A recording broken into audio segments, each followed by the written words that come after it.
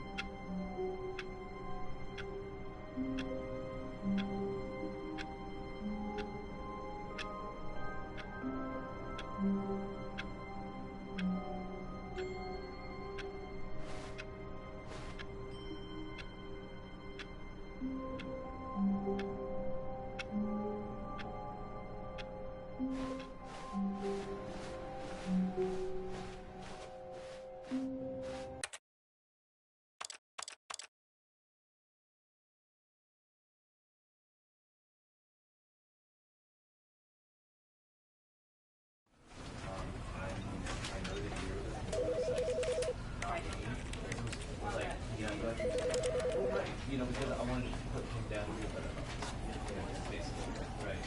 And with that example, on the streets, does it work from like does it still work? Do we feel this is what we would like